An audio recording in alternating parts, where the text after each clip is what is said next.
अस्सलाम वालेकुम दोस्तों, उम्मीद है आप खैरियत से होंगे।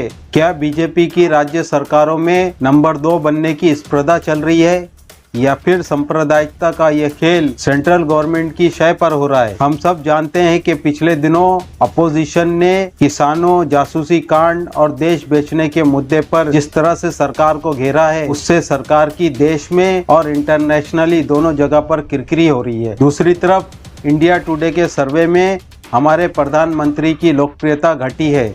ऐसे में सरकार यूपी चुनाव को किस तरह से जीत सकती है, इस सवाल से भी बीजेपी को जूझना पड़ रहा है। यूपी के मौजूदा हालात में जिस तरह से हमारे होम मिनिस्टर की शाबाशी योगी सरकार को मिल रही है, उससे हताश होकर मध्य प्रदेश की सरकार ने मध्य प्रदेश में यूपी जैसे हालात पैदा करने का फैसला कर लिया है। तभी तो पिछले 10 दिनों से इंदौर और उज्जैन में हालात को खराब करने की कोशिश हो रही है, मगर पुलिस प्रशासन हिंदू ब्रिगेड के खिलाफ कार्रवाई करती नजर नहीं आती। 22 अगस्त को इंदौर में ही चूड़ी वाले की पिटाई का वीडियो पूरा दिन सोशल मीडिया पर वायरल होता रहा, मगर प्रशासन ने किसी भी तरह की कोई कार्रवाई नहीं की। जब लोगों ने पुलिस स्टेशन पहुंचकर अपने न्यायिक हक के लिए प्रशासन से उम्मीद बांधे कार्रवाई की मांग की, तब कहीं जाकर पुलिस ने देर रात एफआईआर दर्ज की।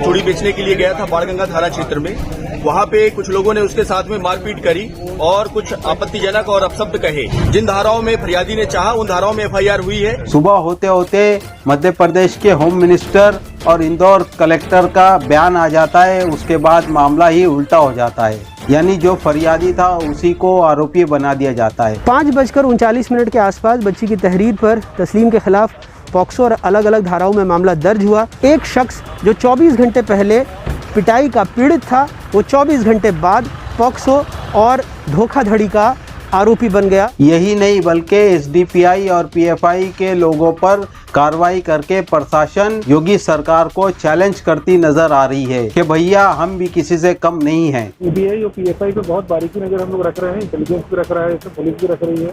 जो कलेक्टर हैं इंदौर के, उन्होंने कहा कि जो थाने का घेराव हुआ और लोगों को भड़काने के मामले में पीएफआई और एसडीपीआई जैसे संगठनों का हाथ है। मैं और मुमताज़ कुरैशी और हमारे 2-3 साथी उस लड़के को भीड़ को चीरते हुए निकले हैं और सबको लेकर निकले हैं। अगर हम उस वक्त एक्शन नहीं लेते तो हमें जो वकील ने कहा था कि इस लड़के के खिलाफ अगर किसी ने एफआईआर करा दी है तो ये पिटा लुटा जो है उल्टा अपराधी बन जाए। तो हम जो लोग इंसाफ की गुहार लेके पहुँचे और वो भी टीआई साहब की बाणगंगा के आदेश पे, तो कार्रवाई हम पर उल्टी की जा रही है।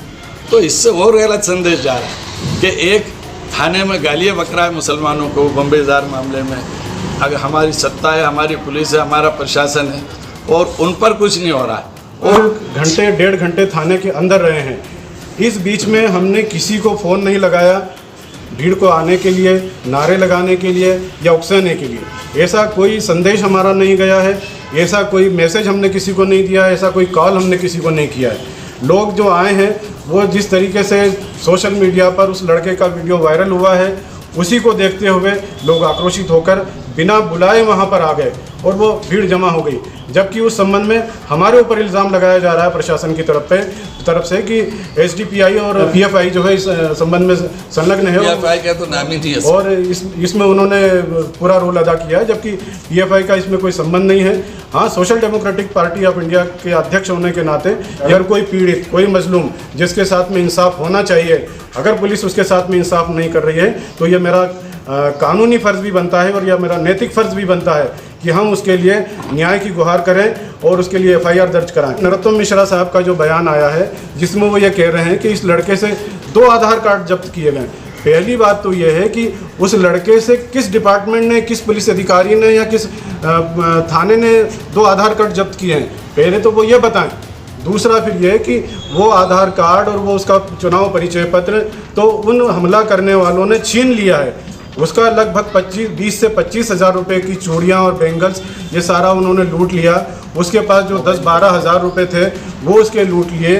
उसके बाद जो है उसका मोबाइल भी तोड़ दिया और उसको किस कदर मारा है, ये सारी चीज़ें सोशल मीडिया पर वायरल। जो भी पुलिस अधिकारी रहे हों वो ये कहते हैं कि अब तेरा पैसा मिल गया है, तू यहाँ से चला जाए वरना ये लोग तेरे को जान से मार डालेंगे।